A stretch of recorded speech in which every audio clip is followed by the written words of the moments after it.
to learn how to play song number 49, Two Ways to Play It. In this song, we have a new note, and it's called an E natural, and it's played in second position. So we've learned how to play an A2, which is second position.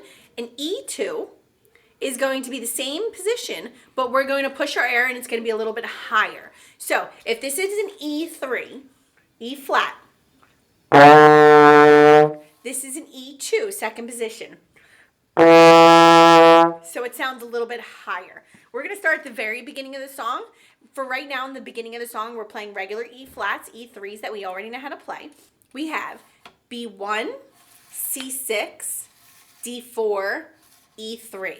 Let's try it. Ready? Play. Then we're going to slur E3 to D4.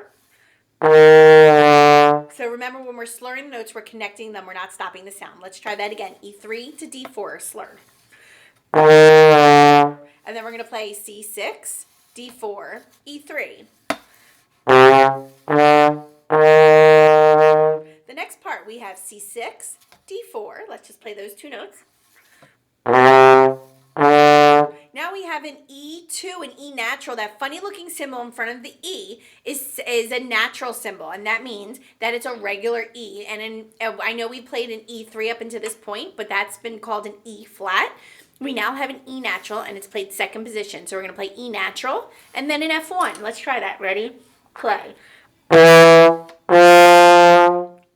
then we're going to slur F to E natural. So go back from F1 to E2. And then we're going to play D4. Now look at that next E. It doesn't have a symbol next to it.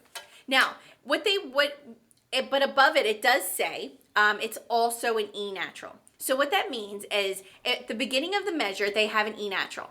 If there's another E in that same exact measure, that same square, it means that you're going to also play that same altered note. So they alter the note between E natural in the beginning of the measure. That means that next E in that same exact measure is still an E natural. If they tell you it's an E flat, then you'll change the note. But what they did was they got lazy, and then they have a rule. If they alter the note in the measure, anything after that, as long as they don't tell you that it's changed back, it's still changed to whatever they altered it to, or whatever they changed it to in the beginning of the measure. So that is also going to be an E2. So we're going to play D4 and then E2. Make sure it goes all the way into an inch out, and then an F1. Here we go. So make sure your E is just an inch out. Here we go. Let's start from the very beginning. Remember, in the beginning of the song, we are playing E3s.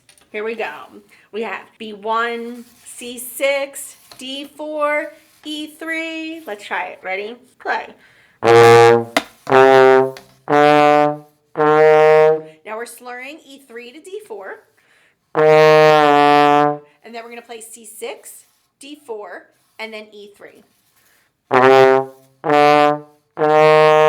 Then we have C6 to slurred to D4. And then we're going to play an E2 to an F1. Now we're slurring F1 back to E2. And then we have D4, E2, F1. Now, I forgot to tell you this. In the beginning of the song, the very beginning of the line, you have a key in the key signature, which you've seen all along, two flats. So you have a B flat and an E flat. And that means that all of your B's and all of your E's in the entire song are going to be B1 and E3. Unless they tell you that it's altered where you have the E2, they alter it in the end of the line. And that's why it changes. And that's why you play the E3 in the beginning of the song, because it doesn't tell you that they're changing the note, but they tell you at the beginning of the line that that's already an E flat. We're going to try this to a metronome marking of 60. Try your best to stay along with the beat, and here we go.